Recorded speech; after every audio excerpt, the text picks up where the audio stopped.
ভারতীয় রেল, দেশের লাইফলাইন। প্রতিদিন কোটি কোটি মানুষকে দেশের এক প্রান্ত থেকে অন্য প্রান্তে নিয়ে যায় রেল। এবার দুর্যোগেও মানুষের পাশে দাঁড়ালো রেল কর্তৃপক্ষ। বানভাসী মানুষের আশ্রয়স্থলে পরিণত হলো রেলের কামরা। ভয়াবহ বন্যার কবলে করিমগঞ্জ জেলার প্রায় 2 লক্ষাধিকেরও অধিক লোক। তেমন অবস্থায় দেখা গেছে প্রায় 3 শতাধিক গ্রাম বর্তমানে জলের তলায়। এই যে পরিস্থিতি, এই পরিস্থিতির মধ্যে কেউ যদি নিরাপদ স্থানে গিয়ে আশ্রয় নিয়েছে, কেউ আবার নিয়েছে জাতীয় সড়কের পাশে আশ্রয়। আর আমরা নিলামবাজার এলাকায় দেখেছি যে রেল বিভাগের ট্রেনের ডাবার ভিতরে রয়েছে কয়েকটা পরিবার। এই হচ্ছে সেই ট্রেন, যে ট্রেনের ভিতরে কয়েকটা পরিবার তারা নিরাপদভাবে আশ্রয় নিতে বাধ্য হয়েছে, কেননা গ্রামের ভিতরে কেবল জল এবং জল। করিমগঞ্জ জেলার নিলামবাজার রাজস্ব চক্রের অধিকাংশ গ্রাম জলের তলায়, মানুষের বাড়ি ঘরে বুক জল। তাই নিলামবাজারের রেল স্টেশনে থাকা পরিত্যক্ত রেলের কামরায় আশ্রয় নিল বেশ কয়েকটি পরিবার। এনকেটিভি বাংলার কাছে অনেকে জানালেন তাদের দুর্দশার কথা। আমাদের নিলামবাজার 1 নম্বর ওয়ার্ডের নিলামবাজার স্টেশন রুটের অপোজিটে গ্রামটা, আমাদের পুরো গ্রামটাই মানে জলমগ্ন আমাদের বর্তমানে। হ্যাঁ, আমাদের বাড়ি যেতে হলে রাস্তার মধ্যে আছে আমাদের বুক জল। হ্যাঁ, আমাদের ঘরের ভিতরে হাঁটুর উপরে জল আছে। সব জিনিসপত্র আমাদের নষ্ট হয়ে গেছে।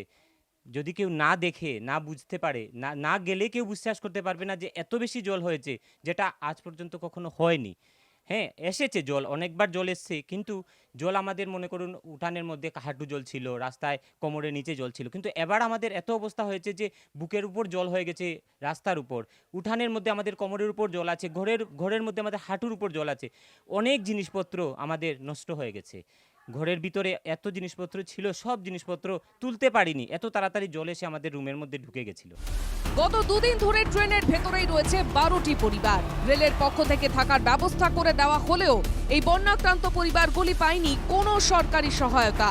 একটি বেসরকারি সংস্থার কৃপায় একবেলা জুটেছে শুধু খিচুড়ি আর জল। আপনারা দুদিন থেকে ট্রেনের কামরার ভিতরে আছেন, তো এখানে কি কোনো ধরনের ত্রাণ সামগ্রী প্রশাসনের পক্ষ থেকে আপনাদেরকে যোগান দেওয়া হচ্ছে? কিছু দেয়নি। এনজিওর পক্ষ থেকে আজকে খিচুড়ি দিয়েছে, সবজি দিয়েছে আর জল দিয়েছে, আর কিছু দেয়নি। ট্রেনের কামরার ভিতরে বাতির লাইটের ব্যবস্থা নেই, বাতির ব্যবস্থা নেই, এমন অবস্থায় আপনারা রাত্রেবেলা কীরকম থাকছেন? তাও অন্ধকারে মম জ্বালিয়ে থাকছি আমরা, আর তো কিছু করার নেই, মম জ্বালিয়ে থাকছি। পাকা নেই, ফ্যান নেই, আলো নেই, আমরা মম জ্বালিয়ে আসতে রাত এখানে থেকে যাচ্ছি। মশাই কামড় মারছে, কিছু দেওয়া হয়নি। সরকারি হিসেবে নিলামবাজারে বন্যায় প্লাবিত হয়েছে 106টি গ্রাম। বন্যাক্রান্ত মানুষের সংখ্যা প্রায় 60,000। নিলামবাজারে খোলা হয়েছে 16টি ত্রাণ শিবির। আশ্রয় নিয়েছেন প্রায় 588 জন। বাকিরা জলবন্দী। চলতি বছর এই নিয়ে দ্বিতীয়বার বন্যা প্লাবিত হল করিমগঞ্জ জেলা। রেমালের প্রভাবে প্রথমবার বন্যায় ভেসে যায় করিমগঞ্জ জেলার লঙ্গাই নদীর তীরবর্তী এলাকা। কিন্তু গত সপ্তাহের ভারী বর্ষণে ফের জলস্ফীতি দেখা দেয় জেলার প্রতিটি নদীতে। দ্বিতীয়বার বন্যা আরও ভয়াবহ রূপ ধারণ করে। সরকারি তথ্য মতে করিমগঞ্জ জেলায় 280টি গ্রাম প্লাবিত হয়েছে। বন্যায় ক্ষতিগ্রস্ত প্রায় 2,55,000 মানুষ। জেলায় খোলা হয়েছে 89টি ত্রাণ শিবির। 30,000 বন্যাক্রান্ত মানুষকে উদ্ধার করেছে প্রশাসন। এদিকে লঙ্গাই নদীর জলে ভেসে গেল ফকিরবাজার নিলামবাজার সড়কের বিশাল অংশ।